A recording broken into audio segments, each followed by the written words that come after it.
वो दूसरों पर पत्थर नहीं फेंका करते। सिनेमा घर प्रतिदिन सुबह 11 बजे से 12 बजे तक सिर्फ विविध भारती दिल्ली FM 106.4 मेगाहर्ट्ज पर।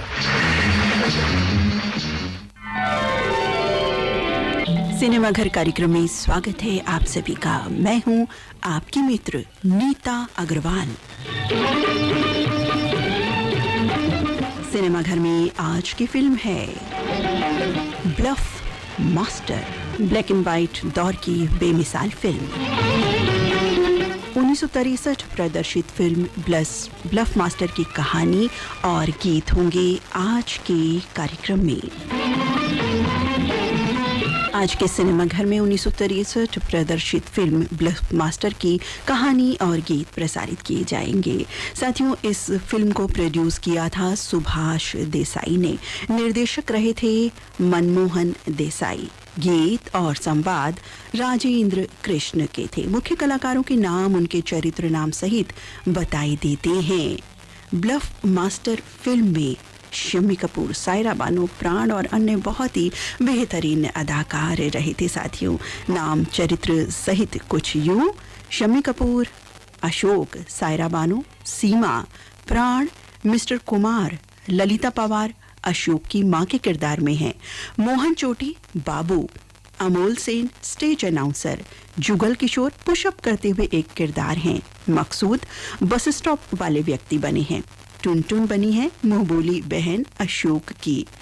इनके अलावा नीरजा शर्मा, राशिद खान भी हैं और लक्ष्मी छाया भी हैं जो सीमा की सहेली का किरदार जिन्होंने निभाया है। संगीत कल्याण जी आनंद जी का है और गायक कलाकारों के नाम बताए देते हैं: हेमंत कुमार, लता मंगेशकर, शमशाद बेगम, उषा मंगेशकर, मोहम्मद रफ़ी और मुकेश। कुल 135 मिनट यानी 2 घंटे 15 मिनट के साथियों ये फिल्म है जिसमें गीत संगीत की जो बहार है ना वो भी बेमिसाल है। फिल्म की कहानी तो बेमिसाल है ही और फिल्म की कहानी का आरंभ करते हैं। फिल्म की शुरुआत हमेशा की तरह नंबरिंग से, लेकिन नंबरिंग से पहले एक टेक्स्ट मैसेज आता है। इस फिल्म में शुरुआत में लिखा हुआ वो पढ़ के आपको हम बताते हैं। कभी कभी आप सारी दुनिया को थोड़ी देर के लिए बेवकूफ़ बना सकते हैं। कभी कभी आप कुछ लोगों को हमेशा के लिए बेवकूफ़ बना सकते हैं, लेकिन आप सबको हमेशा के लिए बेवकूफ़ नहीं बना सकते।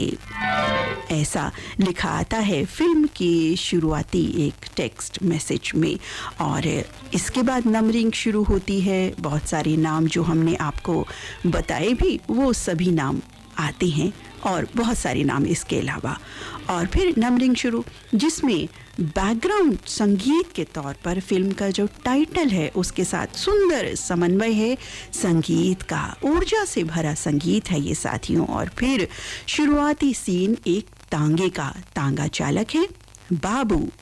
अशोक तांगे से उतरते हैं और एक दुकान पर जा कहते हैं, ये लो 2 रुपए, मेरे बकाया थे आपके यहाँ। वो आदमी कहता है, नहीं नहीं, मेरे पास तो कोई बकाया नहीं था तुम्हारा। लेकिन अशोक जबरदस्ती उसके हाथ में 2 रुपए थमा के कहता हुआ चला जाता है कि आपको याद नहीं होंगे, ये रखो आप। अब दुकानदार अपने दूसरे जो साथी होते हैं उनसे कहता है कि उस अनजान व्यक्ति की तरफ इशारा करता हुआ, तारीफ करता हुआ कि कितने ईमानदार लोग हैं इस दुनिया में आज भी। और अगले ही पल आ जाते हैं अशोक वापस और कहते हैं कि बिस्किट है, ये क्रीम है। वो बोलते हैं हाँ है। तो वो लेके कहते हैं कि ये लिख लेना, मैं बाद में दे दूंगा। तो दुकानदार तो भाई उसी विश्वास इंप्रेशन में होता है। वो खुशी खुशी कहता है कि ठीक है, आप मुझे भाई आप पे बिल्कुल भरोसा है। और बाहर आकर अशोक अपने आप से कहता है, ये जुबान का धंधा तेजी तेजी कभी नहीं मंदा। और अगले सीन में टुनटुन जो बनी है बहन, इनका कोई नाम इसमें नहीं है, ये बहन के नाम से ही पूरी फिल्म में जानी गई हैं और बहुत सारे बच्चे भी हैं। इनके चौल का दृश्य है। अशोक के हाथ में काफ़ी सारा सामान है जो वो सब बच्चों को दे रहा है और बच्चे भी उसे देख खुशी से अशोक के पास दौड़े दौड़े चले आ रहे हैं, चाचा चाचा कहकर। टुनटुन को अशोक बहन कहकर पुकार रहा है। अब अशोक उसी चौल के एक कमरे में एक मित्र है दंड बैठक करते हुए नजर आ रहे हैं। उसे 10 रुपए में वो जो दुकान से क्रीम लाए थे ना, ये कहकर बेच देते हैं कि इससे तुम्हारा शरीर बहुत अच्छा होगा। ये मैंने अपने लिए ली थी हालांकि, लेकिन तुम्हें मैं 16 रुपए में दिए देता हूँ। और मन ही मन अशोक खुश कि भाई किस तरह अपने ब्लफ यानी धोखे से वो अपनी चीजें पा रहा है इस तरह से। और अगले सीन में क्या होता है, जो अपने चौल के जो मालिक होता है कमरे का जहाँ अशोक रहता है, वो वहाँ पर आया हुआ होता है जाहिर है किराया लेने के लिए। तो वो अशोक कहता है ये लो कुछ किराया रख लो, बाकी जो है मैं बाद में दे दूंगा। और उसके जाने के लिए मुड़ते ही उसकी बगल में दबा जो अखबार होता है ना, इस अंदाजे निकालता है कि मकान मालिक को पता ही नहीं चलता। अब अखबार पढ़ते हुए एक नौकरी के विज्ञापन पर नजर पड़ती है अशोक की, और उसमें लिखा है कि एक फोटोग्राफर जर्नलिस्ट की जरूरत है भूकंप वीकली प्रेस को।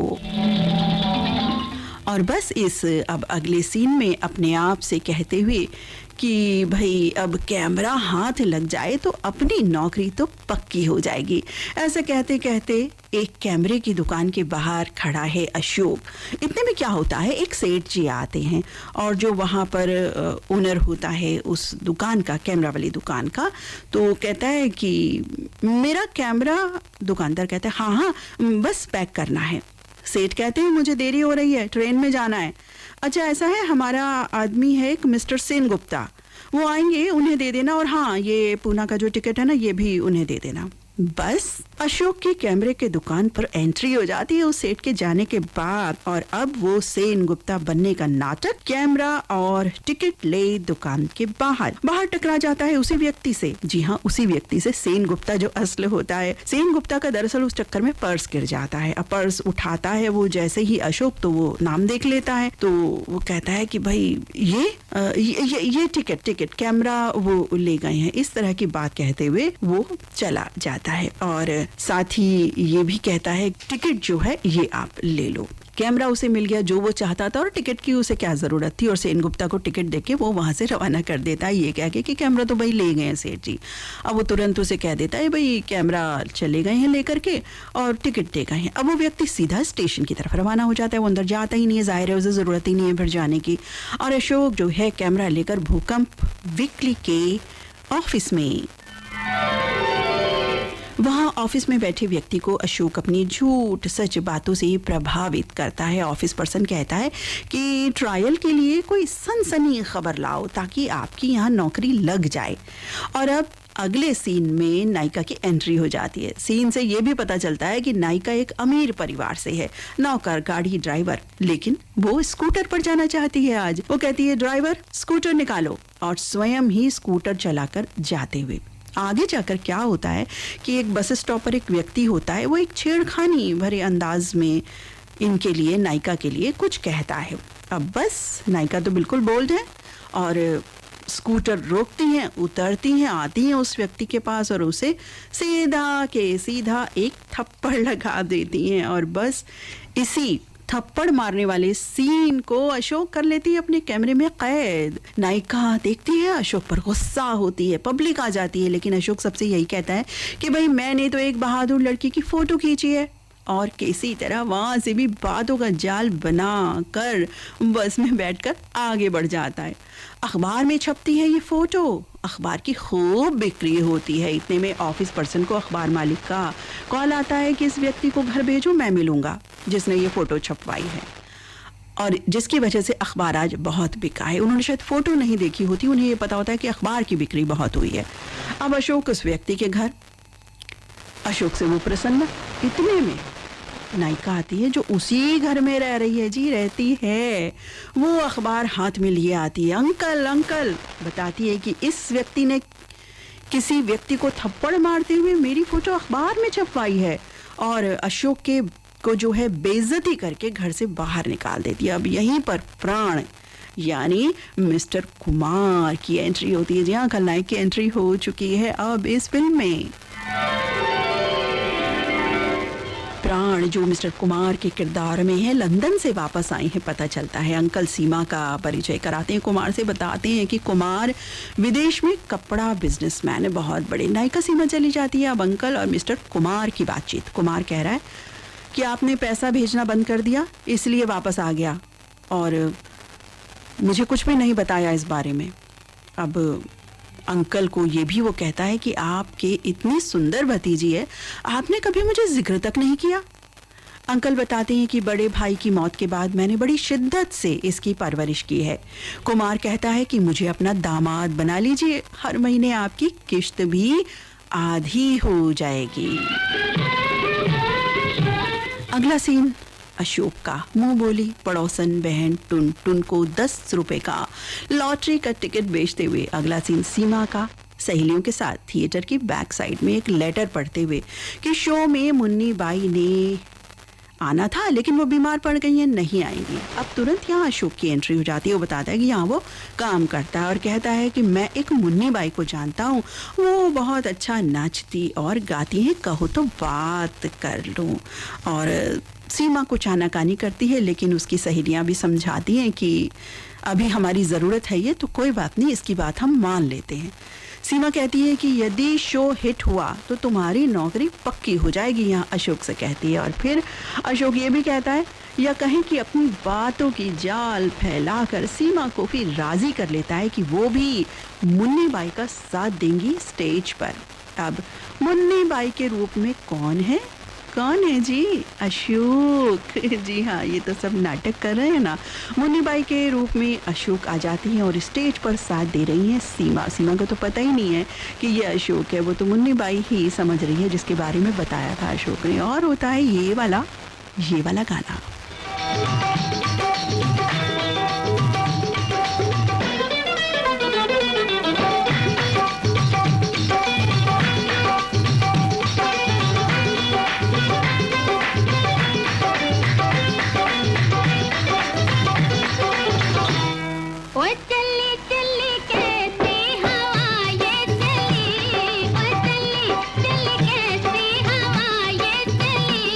के भौरे पे मर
किस्मत जली, ओए जली जली कलियों की किस्मत जली, के लगती है भंवरों की सूरत भली, के लगती है भंवरों की सूरत भली।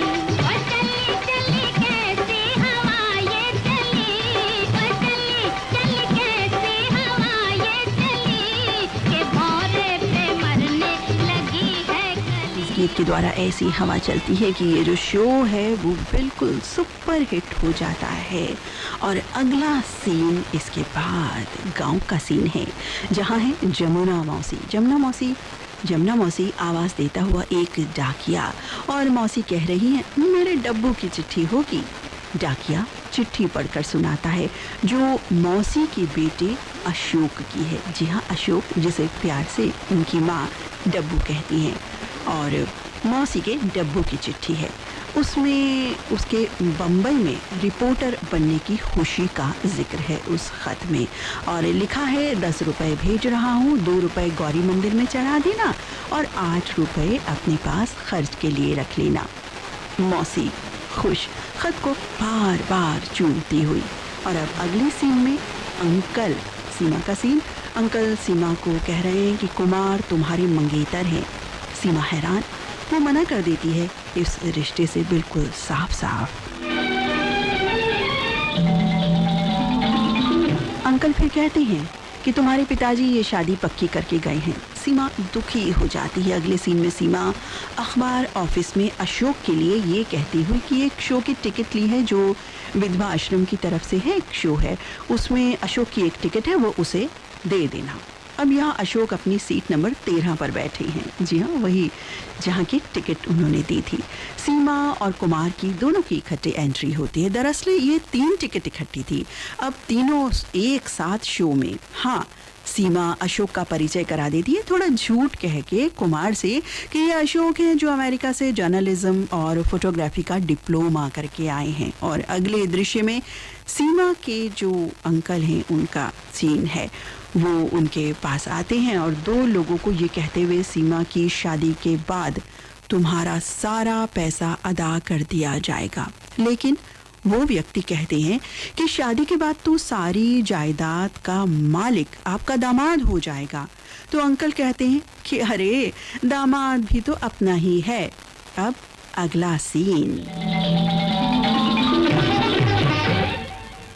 अगले सीन में ऑफिस पर्सन है जो अशोक को एक पता देते हुए कहता है कि भाई यहाँ एक पार्टी है तो यहाँ की तस्वीरें चाहिए, तो आप चले जाना शाम को। अगला सीन है पार्टी सीन, और यहाँ उसी व्यक्ति की यहाँ पार्टी है साथियों जहाँ से धोखे से कैमरा लिया था अशोक ने।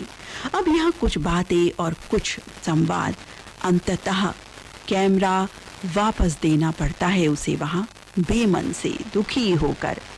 अब अगले सीन में अशोक की जो माँ है वहाँ एक व्यक्ति आता है, वहाँ वाला सीन है। माँ को वो 100 रुपए देते हुए कहता है कि ये तुम जमा कर लो, मेरी बेटी की शादी है, मैं तब ले लूँगा।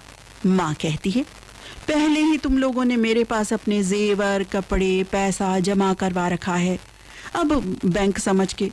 तो वो यानी इस बात से ये भी पता चलता है कि माँ की कितनी इज्जत मान सम्मान है गाँव में। और वो उसी समय क्या करती है, ठीक है उससे पैसा वो ले लेती है, पोटली में पैसा होता है, और कहती है चलो 5 गांठ 1 2 3 4 5 ये पोटली में लगा दी है, ये निशानी है कि ये तुम्हारे पैसे हैं। और वो जमा कर लेती है वो रुपए की छोटी सी पोटली। अगले सीन में अशोक फिर से एक नए ड्रामे की ओर।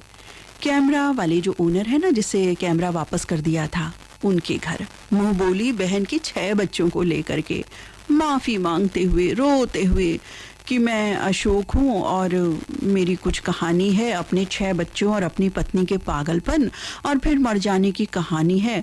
और ऐसी कहानी वो इस तरह से पेश करता है और उसे जो है बेवकूफ़ बनाने में बिल्कुल पूर्ण रूपेण सफल हो जाता है। उनकी आंखों में भी आंसू आ जाते हैं कि भाई कितना दुखी व्यक्ति है ये अशोक, इसके 6 बच्चे, माँ भी नहीं रही और बिल्कुल पैसा नहीं है, एक नौकरी करता है एक कैमरे के सहारे। और कैमरा वापस दे देता है। वो बहुत धन्यवाद करता है उसे, और जो कैमरा ओनर की वाइफ होती है वो कुछ पैसे भी देती हैं कि बच्चों को मिठाई कपड़े दे देना। और अशोक ये भी कहता है जाते जाते कि कैमरे की हर महीने की किश्त मैं अदा कर दूंगा। वो मान भी जाता है और कैमरा वापस मिल जाता है अशोक से। अगला सीन जो है वो रेस कोर्स का है, जहां अशोक, सीमा और कुमार हैं, और अगले सीन में सीमा का झुकाव अशोक की तरफ साफ साफ प्रदर्शित हो रहा है। और होता है फिर इस सिचुएशन पर ये गाना।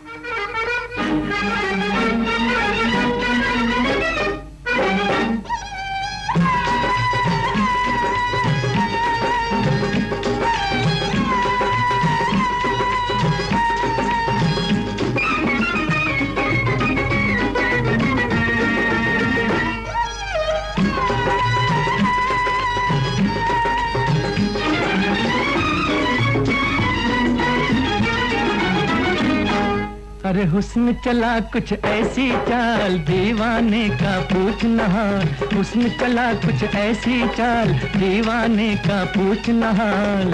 प्यार की कसम कमाल हो गया है, प्यार की कसम कमाल हो गया। आज दिल को अब तक है इनकार, आंखें कर बैठे करार।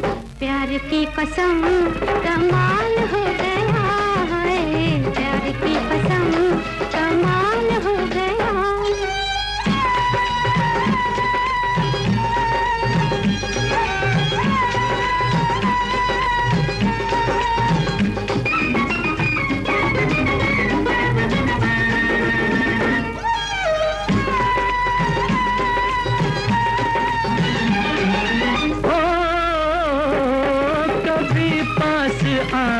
कभी दूर जाए के है दिल चुराने की लाखों अदाएं। नहीं तेरे निकला अभी तक तमाशे, नहीं तेरे निकला अभी तक तमाशे। कोई उनसे कह दे कि दिल को बचाए, कि दिल को बचाए।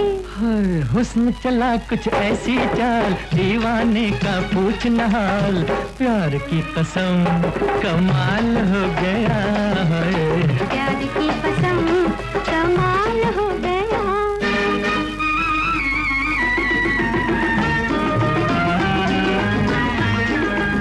और बढ़ जाती हैं अगली सीन की तरफ, जहां पार्टी हो रही है। अगले सीन में सीमा अपने अंकल से ये भी कह रही है कि मेरे जन्मदिन की पार्टी है, मैंने अशोक को बुलाया है। अशोक अच्छे ख़ानदान का लड़का है, आप उससे बात कर लो। लेकिन अंकल जो हैं मना कर देते हैं।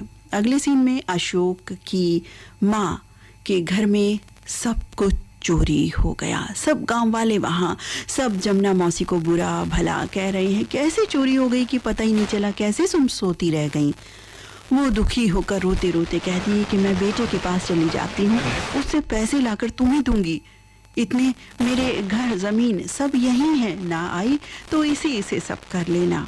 अगला दृश्य सीमा की बर्थडे पार्टी का है। वो सुबह का सीन था जब वो कहती है अंकल को कि अशोक आएगा। अब शाम का सीन बर्थडे पार्टी का, जहां कुमार सीमा को तोहफा दे रहे हैं। उधर अशोक के पास उपहार देने के लिए पैसे ही नहीं हैं। अपने मित्र तांगे वाले बाबू जो हैं उनके संग हैं वो, तो दोनों को एक आइडिया आता है कि जन्माष्टमी है, दही हांडी में होते हैं 100 रुपए, अगर जीत गए तो अपने। उधर जन्मदिन का केक कट रहा है, उधर दही हांडी तोड़ने की कोशिश में अशोक, और ये वाला गाना।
माखन के चोरों की सेना, ओ आई माखन के चोरों की सेना।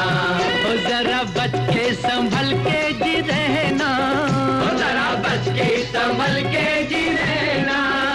बड़ी नटखट है फौज कहीं आई जो मौज, बड़ी नटखट है फौज कहीं आई जो मौज। नहीं बचने का, नहीं बचने का कोई भी ताल। काला गोविंदा आला रे आला, जरा मंडी संभाल बिजली वाला। गोविंदा आला रे आला, जरा मंडी संभाल बिजली वाला।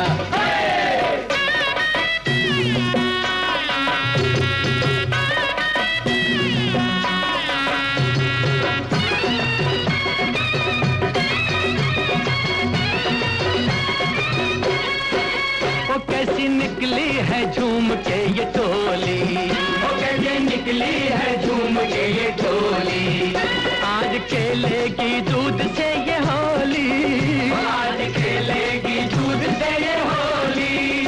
भीगे कितना भी अंग ठंडी हो ना उमंग, भीगे कितना भी अंग ठंडी हो ना उमंग। पड़े इनसे, वो पड़े इनसे किसी का ना पाला पाला। गोविंदा आला रे आला, जरा मट्टी संभाल बिजली वाला।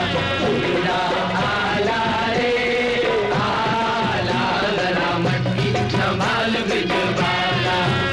अरे एक दो और तीन चार संग 5 6 7 है ग्वाला।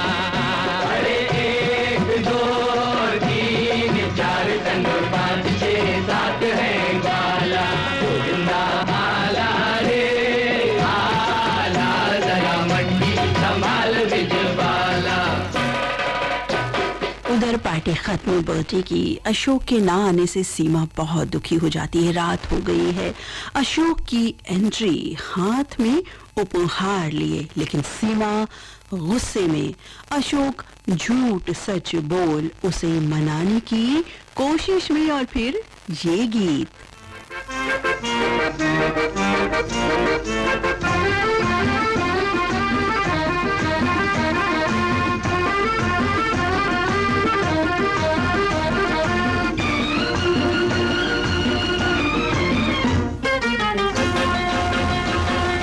सोचा था प्यार हम न करेंगे, सूरत पे यार हम न मरेंगे, फिर भी किसी पे दिल आ गया।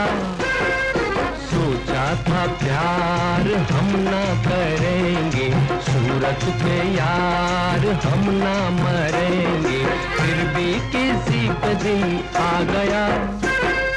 सोचा था प्यार हम न करेंगे।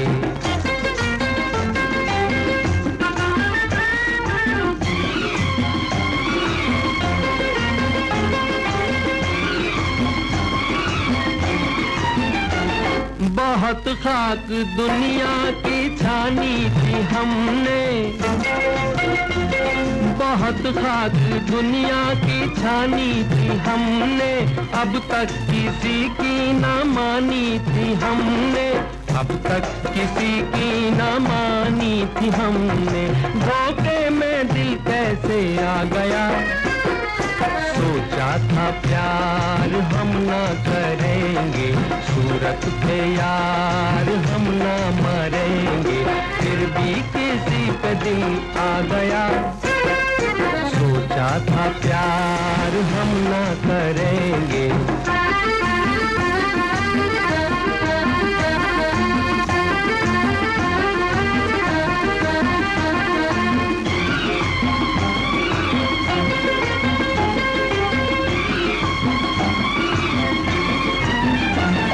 अगर दिल न देते बड़ा नाम करते,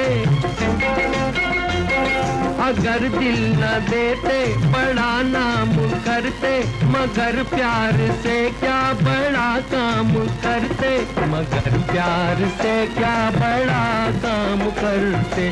दिल को यही काम भा गया।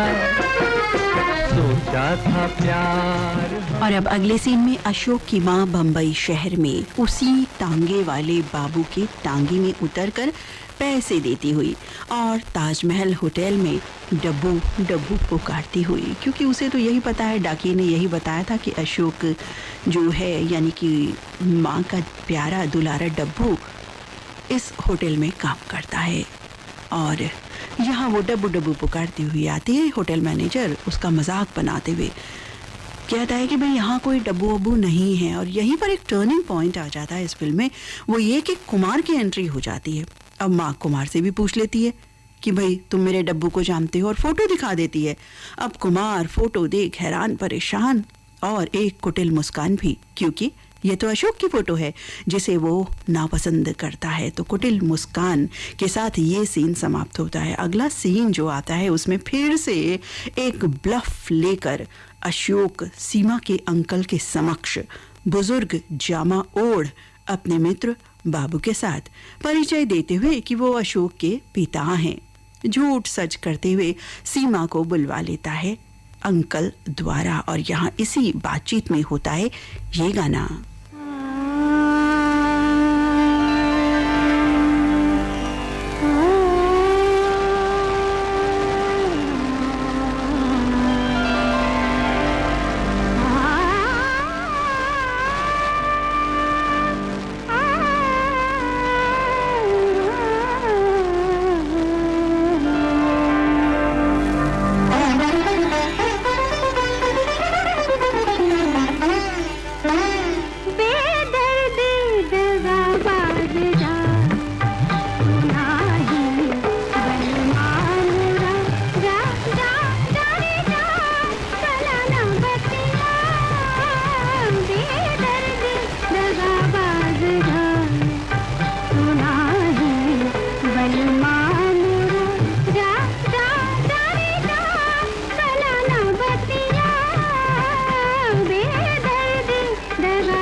फिर इस गीत के बाद रिश्ता मंजूर की बात। अब यहाँ फिर से एक टर्निंग पॉइंट आ जाता है, फिल्म में एंट्री हो जाती है कुमार की।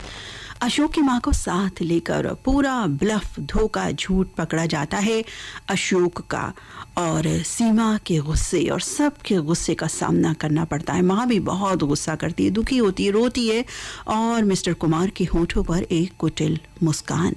माँ बेहोश हो जाती है। डॉक्टर कह रहे हैं सदमा पहुंचा है, सीमा भी साथ है। अब अशोक माँ के सामने प्रायश्चित करता है, सौगंध खाता है कि सच्चाई के रास्ते पे चलूंगा। माँ मुझे माफ कर दो माँ। और माँ को इसके बाद थोड़ा होश आ जाता है। और अगले दृश्य में मुंह बोली बहन टुन टुन के घर भगवान सत्यनारायण की पूजा खुशी, श्रद्धा।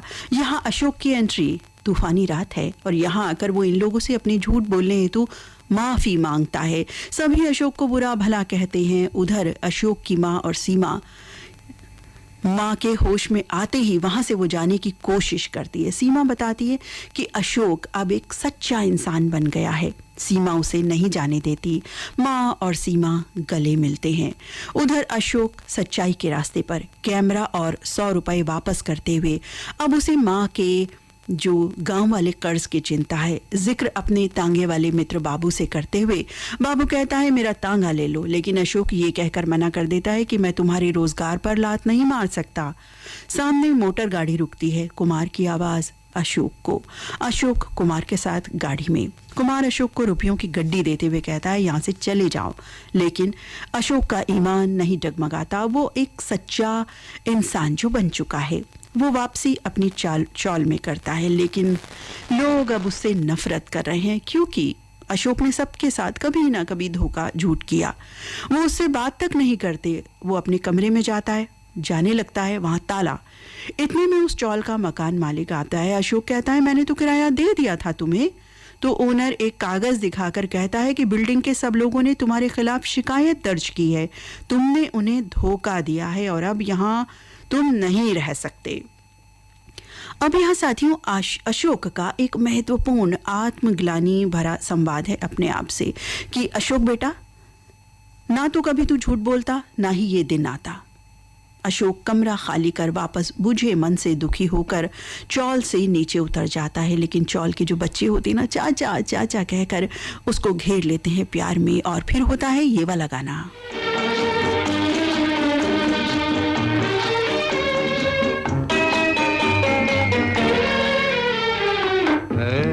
दिल अब कहीं ले जा,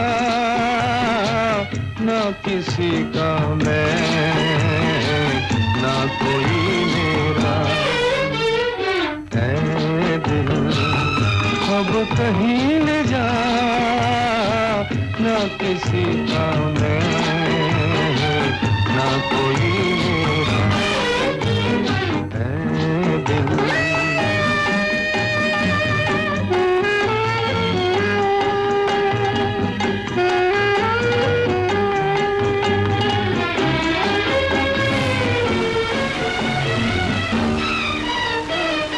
जब चले हम राह उल्टी, प्यार दुनिया ने किया।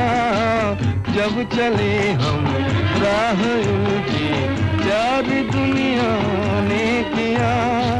राह सीधी जब मिली तो सबने ठुकरा दिया, सबने ठुकरा दिया। ऐ दिल अब कहीं ले जा, ना किसी का मैं, ना कोई मेरा। है दिल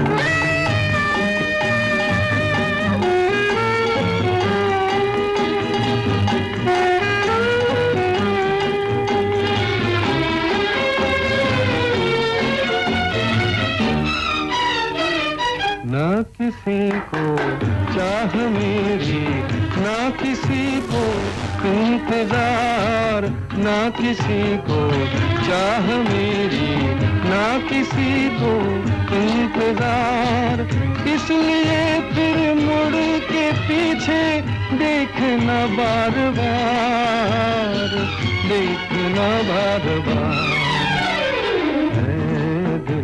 गीत के बाद चाकू लिए गुंडा अशोक का कत्ल करने को तैयार। अशोक बगैर घबराए उससे कहता है कि मुझसे तुम्हें कुछ नहीं मिलने वाला, और झटके से उसे पकड़ लेता है और पूछता है कि तुम्हें किसने भेजा है। वो कहता है बताता हूँ। और ये दृश्य यहीं तक। अगला दृश्य कुमार और सीमा के अंकल का। कुमार कह रहा है अंकल से, मरने वाले के लिए एक नहीं दो जाम।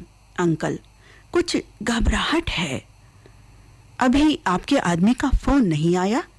इतने में सीमा अशोक को देख लेती है। अशोक उसे साइड ले जाता है और कहता है कि तुम ऐसे घर में रहती हो जहां डाकू और कातिल रहते हैं। और ऐसा कहकर सीमा का कान दीवार से लगा देता है ताकि वो बातचीत अंदर की सुन सके। दीवार में कान लगवाकर वो दोनों अंदर की बातें सुन लेते हैं, जिसमें कुमार स्पष्ट तौर पे कह रहा है कि अभी तक तो ठंडी लाश कहीं पड़ी होगी। अंकल, फिर भी कत्ल का मामला है। कुमार, कातिलों के स्कूल में आप कोई नए तो भर्ती नहीं हुए। जो शख्स अपने भाई का खून कर सकता है वो किसी बेगाने के खून से हाथ रखने से क्यों घबराएगा। अब हम दोनों पार्टनर हैं। सीमा की शादी के बाद 50-50। अब ये सब सीमा सुन लेती है और परेशान, हैरान, दुखी हो जाती है। अशोक कहता है कि ये वक्त क्यों और कैसे का नहीं। सीमा, तुमने मुझ पर बहुत एहसान किए हैं। मेरी माँ को मेरे नाम से पैसे भी भेजे। आज यही एक मौका है कि मैं तुम्हारे किसी काम आ सकूं। अशोक कहता है, चाचा और कुमार को आपस में टकराने के लिए तुम्हारी मदद से एक नाटक खेलना पड़ेगा ताकि उन्हें यकीन हो जाए हम दोनों एक दूसरे से नफरत करते हैं। सीमा नाटक शुरू कर देती है। भागती हुई अपने अंकल यानी चाचा के पास जाती है। कुमार भी वहीं है। वो अंकल की चिंता करते हुए कहती है, आप ठीक तो है ना? मुझे सपना आया था कि कोई आपके पीछे चाकू लेकर जा रहा है। मैंने सपने में आपकी लाश भी देखी अंकल। इतने में अशोक की एंट्री। अंकल, बचाओ बचाओ कहकर कुमार के पीछे छिपने लगते हैं। नाटक के अनुसार अशोक सीमा से कहता है कि कल के हमारे तुम्हारे एक छोटे से झगड़े के कारण तुमने चाचा जी से मेरा खून करने को कह दिया। ये देखो छुरा। यहाँ सीमा और अशोक के एक दूसरे पर नफरत के संवाद। अशोक चला जाता है। अंकल सीमा को समझाते हुए कहते हैं, देख लिया तुमने, हमने तुम्हें कितनी बार समझाया था। सीमा कहती है, अब मैं तुम्हारे कहे अनुसार ही चलूंगी। जहां शादी को बोलोगे अब वहां शादी करूंगी। और कुमार खुश हो जाता है। अंकल कुमार से कहते हैं कि अब तो वो फोटो मुझे दे दो। कुमार जेब से निकालकर दोनों उसे दे देता है। अब अगले सीन में सीमा कुमार के कमरे में। कुमार हैरान। सीमा माफी मांगते हुए कुमार से कहती है, आज तक मैं अच्छे आदमी को छोड़कर एक दगाबाज के पीछे थी और मैं अब अशोक से बदला लेना चाहती हूँ। आगे सीमा कहती है कि मैंने अंकल से शादी की बात की तो अंकल ने एक नई शर्त जोड़ दी। वो कह रहे हैं कि शादी से पहले मैं अपनी सारी जायदाद उनके नाम कर दूं। कुमार बातों में आ जाता है और कहता है, अच्छा तुम्हारे अंकल को इतना लालच क्यों? मेरे पास अभी भी वो सबूत हैं। और आगे सीमा कहती है, चलो स्पेनिश डांस देखने चलते हैं। सीमा की बातों में आ चुका कुमार खुशी खुशी स्पेनिश डांस दिखाने सीमा को ले जाता है, जहां अशोक भी पहले से ही मौजूद है लेकिन कुमार की नजरों से छुपा हुआ। और फिर यहाँ होता है ये वाला गाना।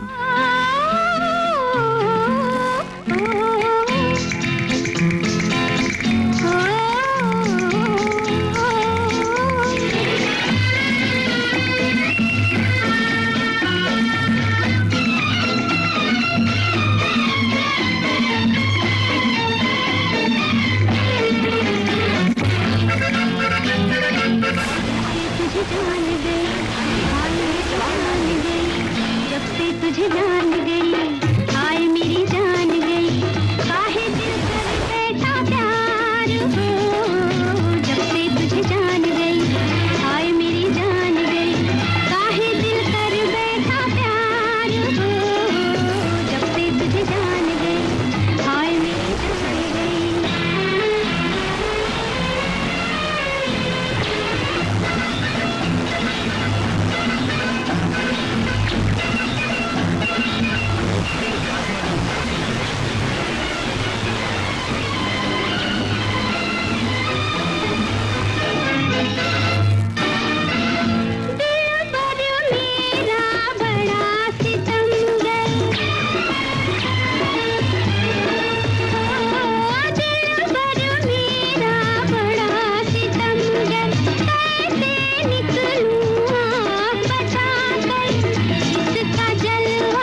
तुझे जान गई, हाय मेरी जान गई, काहे दिल कर बैठा प्यार हो, जब तुझे जान गई, हाय मेरी जान गई। इसके बाद सीमा अंकल के पास जाती है। जी हाँ, इस गीत के बाद सीमा अंकल के पास जाती है तो सब नाटक क्योंकि वो कर रहे हैं दोनों, यानी अशोक और सीमा। सीमा कहती है अंकल से, इतना सब होने के बाद भी कुमार बाबू मुझसे शादी करना चाहते हैं। रोज ही बात कर रहे थे। अंकल, क्या बात कह रहे थे? सीमा, कह रहे थे कि शादी से पहले मुझे सब कुछ उनके नाम करना होगा। अंकल, क्या कहा? सब कुछ कुमार के नाम, वो भी शादी के पहले? सीमा, हाँ, यानी कि सीमा ने अंकल को पूरी तरह से बातों में ले लिया है। अंकल गुस्से में आ जाते हैं ये बातें सुन करके। सीमा आगे कहती है, कुमार बाबू कह रहे थे कि उनके पास कोई ऐसा सबूत है जिससे वो आपको मुश्किल में डाल सकते हैं। इतना कहकर वो तिजोरी खोलती है और कहती है अंकल से कि इस पर आप कब्जा जमा लीजिए, मैं बाहर जाती हूँ। अब बाहर से कुमार की एंट्री। कुमार गुस्से में अंदर जाने लगता है। सीमा उसे बातों के जाल में ले लेती है फिर से और कहती है कि अंकल ने अगर 2-4 लाख रुपए निकाल भी लिए तो कोई फर्क नहीं पड़ता। कुमार गुस्से में अंदर जाता है। अंकल तिजोरी से रुपए निकाल रहे होते हैं। अब यहाँ कुमार और अंकल के एक दूसरे के प्रति नफरत भरे संवाद उन रुपयों को लेकर, यानी कि पूरी गलतफहमी का शिकार वो हो चुके हैं जो अशोक और सीमा ने नाटक रचा है। दोनों गलतफहमी या कहें अशोक सीमा के बनाए जाल में आ गए हैं। कुमार रुपयों को तिजोरी में वापस रख रहा, उधर अंकल अपनी बंदूक निकाल रहे, लेकिन कुमार ने अंकल को ही मार डाला। ये सब रिकॉर्ड कर लिया सीमा ने। बाहर भागती है, अशोक मिलता है, लेकिन ये क्या, कुमार ने अशोक की माँ को पकड़ रखा है। अब ये दोनों मजबूर। माँ की जान की कीमत, अशोक अंकल के कत्ल का इल्जाम अपने सर ले ले। कुमार का कहना, अशोक राजी हो जाता है। माँ मना करती है कि नहीं, ऐसा नहीं करना। फिर कुमार कहता है कि सीमा, अपनी सब दौलत जेवर मुझे दे दो और वो रिकॉर्डिंग भी। सीमा से वापस ले लेता है। सीमा से कहता है कि शाम तक 10 लाख दो, वरना। बस इसके बाद ये सीन खत्म हो जाता है। अगले सीन में तांगे वाला मित्र बाबू वो उन दोनों को परेशान देखता है, यानी अशोक और सीमा को।